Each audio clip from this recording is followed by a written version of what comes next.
दोस्तों, बहुत ऐसे नेता होते हैं जो बहुत कुछ कहते हैं, लेकिन जनता हर बात को याद नहीं रखती। कुछ भाषण खत्म होते ही भूल जाते हैं और कुछ बातें लोगों के मन में सवाल बनकर बैठ जाती है। राहुल गांधी ने पुणे में महिलाओं को लेकर जो बात कही, उसे मैं इसी दूसरी श्रेणी में रखता हूं। उन्होंने महिलाओं को सिर्फ किसी की बेटी, बहन, पत्नी या मां के रूप में देखने की पारंपरिक सोच से बाहर निकलने की बात की।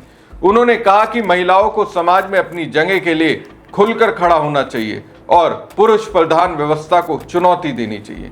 अब आप इस बात से सहमत हो या ना हो, लेकिन एक बात साफ है, इस बयान ने चर्चा जरूर पैदा कर दी है। मेरे लिए यहाँ सबसे दिलचस्प बात राहुल गांधी का भाषण नहीं, बल्कि उस भाषण के बाद आई प्रतिक्रिया है।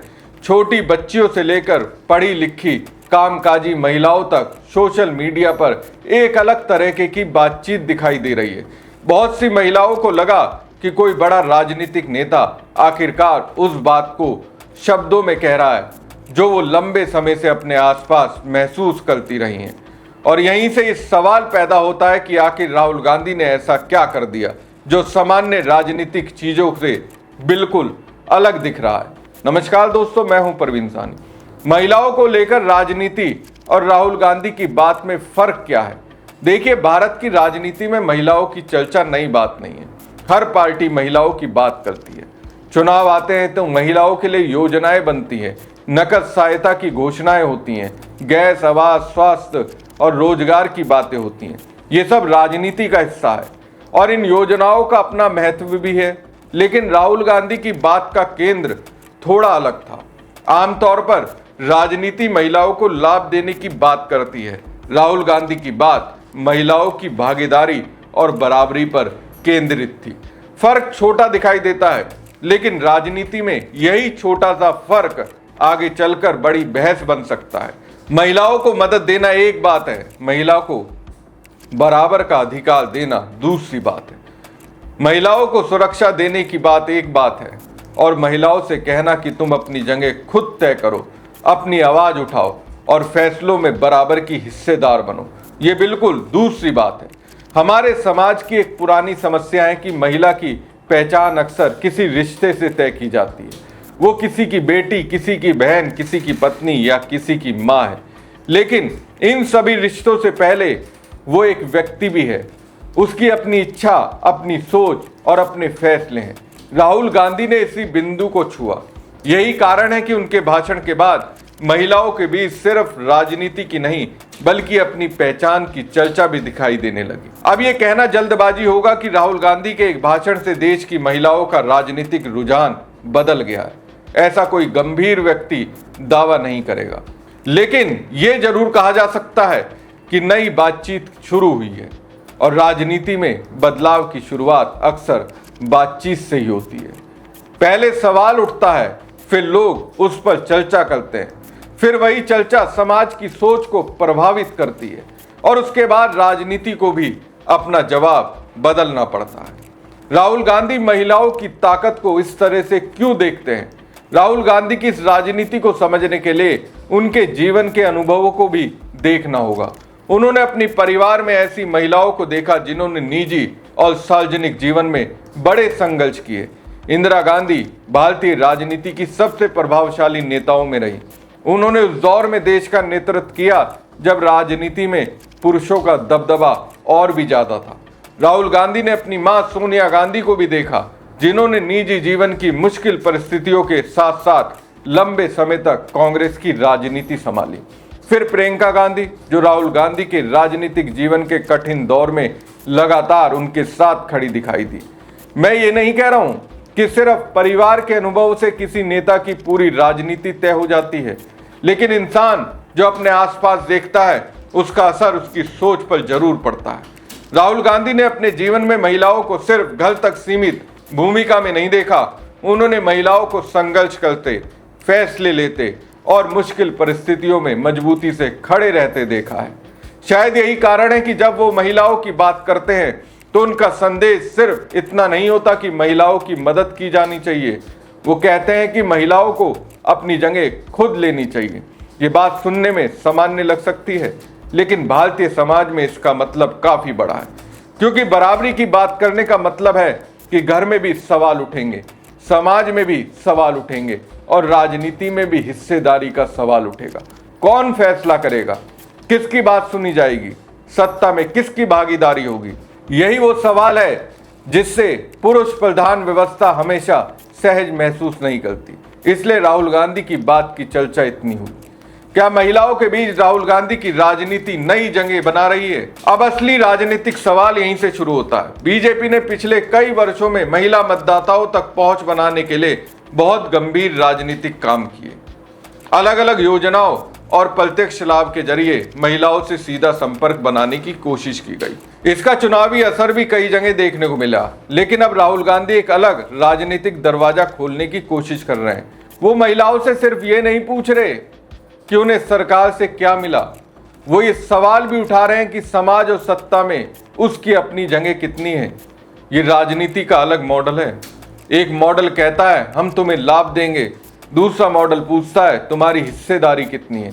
दोनों बातें एक दूसरे के खिलाफ होना जरूरी नहीं है। महिलाओं को योजनाओं और आर्थिक सहायता की जरूरत भी हो सकती है और बराबर भागीदारी की भी।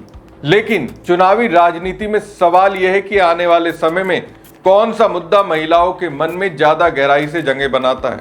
राहुल गांधी का फिलहाल सबसे बड़ा असर शहरी और सोशल मीडिया से जुड़े वर्ग में दिखाई देता है। वहां उनके भाषण की वीडियो तेजी से पहुंच रही हैं और उन पर प्रतिक्रिया भी आ रही है। लेकिन भारत सिर्फ शहरों में नहीं बसता।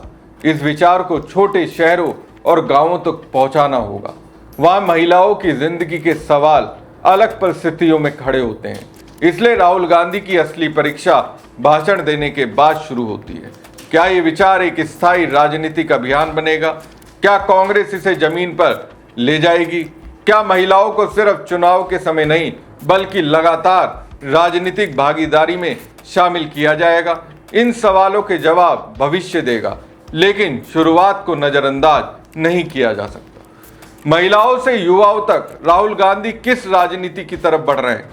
अब इस पूरी कहानी का सबसे महत्वपूर्ण हिस्सा समझिए। राहुल गांधी सिर्फ महिलाओं की बात नहीं कर रहे हैं, वो लगातार युवाओं के सवाल भी उठा रहे हैं। और आज भारत में युवाओं का सबसे बड़ा सवाल क्या है? रोजगार, पढ़ाई के बाद नौकरी, कौशल के बाद अवसर। नीति आयोग की रिपोर्ट ही देख लीजिए, जिसमें बड़ी संख्या में ऐसे युवाओं की बात सामने रखी गई जो ना पढ़ाई में है, ना काम में और ना किसी ट्रेनिंग में। ये सिर्फ एक आंकड़ा नहीं है, बल्कि देश के भविष्य से जुड़ा सवाल है। युवा अब ये पूछ रहा है कि अगर हम पढ़ रहे हैं तो आगे क्या? अगर डिग्री ले रहे हैं तो नौकरी कहाँ है? अगर नौकरी नहीं है तो सरकार की योजना क्या है? और यही जगह है जहां राहुल गांधी अपनी राजनीति को महिलाओं और युवाओं के सवालों से जोड़ने की कोशिश कर रहे हैं। उनकी राजनीति का संदेश धीरे धीरे ये बन जा रहा है कि सत्ता से सवाल पूछो, महिलाओं से कहो कि अपनी जगह के लिए आवाज उठाओ, युवाओं से कहो कि रोजगार मांगो, छात्रों से कहो कि शिक्षा व्यवस्था पर सवाल पूछो। यानी राजनीति को सीधे लोगों की रोजमर्रा की जिंदगी से जोड़ने की कोशिश की जा रही है। यही कारण है कि अब जेन जी भी राजनीतिक दलों के लिए महत्वपूर्ण हो गई है। पहले युवा सिर्फ रैली की भीड़ माने जाते थे, आज युवा खुद राजनीतिक सवाल पूछ रहा है। और यही वजह है कि हर दल अब युवाओं के बीच अपनी जगह बनाने की कोशिश कर रहा है। बीजेपी के भीतर भी नए चेहरों को आगे लाने और भविष्य की राजनीति की चर्चा तेज दिखाई देती है। अलग अलग नेताओं को भविष्य के चेहरे के रूप में पेश करने की कोशिश होती है। इसका सीधा मतलब है कि सभी दल समझ रहे हैं आने वाले समय में युवा सिर्फ वोटर नहीं होगा, वो राजनीतिक नैरेटिव भी तय करेगा। तो दोस्तों, मैं इस पूरे मामले को बहुत सरल तरीके से देखता हूँ। राहुल गांधी ने अभी कोई चुनाव नहीं जीत लिया है। एक भाषण से कोई राजनीतिक क्रांति नहीं आ जाती। सोशल मीडिया पर तारीफ होने का मतलब ये भी नहीं है कि वोट अपने आप बदल जाएंगे। लेकिन राजनीति में हर बड़ा बदलाव पहले वोट में नहीं, लोगों के बीच सोच में दिखाई देता है। और इस समय राहुल गांधी एक अलग तरीके के सवाल उठा रहे हैं। महिलाओं से पूछ रहे हैं कि उनकी अपनी जगह क्या है, युवाओं के साथ रोजगार की बात कर रहे हैं, छात्रों के साथ शिक्षा की बात कर रहे हैं और सत्ता से जवाब मांगने की राजनीति कर रहे हैं। अब इसका चुनावी फायदा मिलेगा या नहीं, ये अलग सवाल है। लेकिन इतना साफ है कि राहुल गांधी की राजनीति का तरीका बदल रहा है। पहले वो मुख्य रूप से बीजेपी के आरोपों का जवाब देते दिखाई देते थे। अब वो अपने मुद्दे तय करने की कोशिश कर रहे हैं और किसी भी विपक्षी नेता के लिए ये बड़ा राजनीतिक बदलाव होता है, क्योंकि मजबूर राजनीति सिर्फ सरकार की गलती गिनाने से नहीं बनती। मजबूर राजनीति तब बनती है जब आप जनता के मन में वो सवाल पैदा कर दें जिसका जवाब सरकार को देना पड़े।